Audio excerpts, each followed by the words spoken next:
We have already ascertained that DNA is the genetic molecule, contains the genetic information. Now people wanted to know how a DNA molecule makes another copy, identical copy of itself. There are three models we can look at, people proposed. There is the semi-conservative model in which two strands separate, a new strand is formed with the older strand. So it at the end result would be you will have two hybrid strands, one each containing an older or parental DNA molecule and a new DNA molecule, as we can see in the option A on the slide. The conservative model is the two DNA molecule strands separate, new strands are formed, and somehow the original parental strands again come together, and the new strands which have been formed, they also come together and form that hydrogen bonding between the bases. There is dispersive mechanism of replication in which some parts of old and some parts of new DNA molecule are present in the progeny DNA molecule. So there are three models.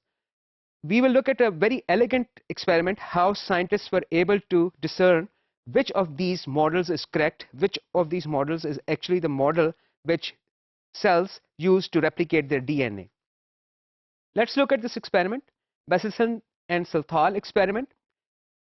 Here again we have bacteria. Bacteria need nitrogen atom. Nitrogen is, as you know, important component of amino acids which make proteins. So these scientists grew bacteria in heavier isotope of nitrogen, an isotope of nitrogen in form of ammonium chloride. That was the source of nitrogen. So when the bacteria were growing in heavier isotope, the nitrogen was incorporated. We are talking about DNA, not the amino acids. Nitrogen is incorporated in the bases. Nitrogen atom is present in the bases of DNA. So when these bacteria were allowed to grow, after certain amount of time, when they had successively replicated, these bacteria have multiplied for several generations, their DNA was extracted and was put in the centrifuge. Centrifuge, we have already seen how we use centrifuge. Centrifuge basically increases the gravitational pull of the sample, gravitational pull on the sample. So whatever is heavy will come to the bottom, whatever is light will stay at a higher level. Here you can see after growing the bacteria in heavier isotope of nitrogen, when they extracted the DNA, the heavier DNA, because of the heavier nitrogen isotope, made a band at a specific or a lower location in the test tube which was put in the centrifuge. After these bacteria had incorporated heavier isotope of nitrogen, they were shifted to a normal growing media where the normal isotope of nitrogen present in the ammonium chloride, which is N14. So with this, when they extracted the DNA from this sample of bacteria, they had allowed bacteria one round of replication in media containing normal nitrogen. The band shifted slightly upwards. So this basically negates the conservative model of DNA replication. It could not have been conservative.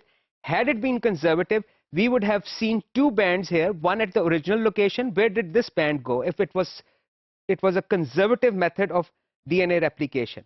So this part of the experiment basically negates the conservative method of replication. However, it does not negate the dispersive mechanism of DNA replication. In the next round, they allowed the bacteria to grow again in the normal media containing normal isotope of nitrogen, N14. Now they had two bands. They had one band here at the intermediate location and they had a light band.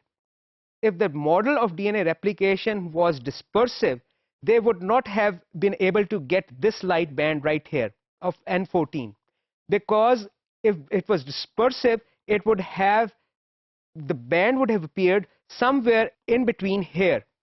That did not happen. This conclusively pretty much proved that DNA, the model of DNA replication, is semi-conservative, not dispersive or not conservative. So let's look at those three models, A, B, and C. So A model is the correct one. This semi-conservative mechanism of DNA replication is the correct one. I have put a check mark there. The other two mechanisms are not what happens in nature.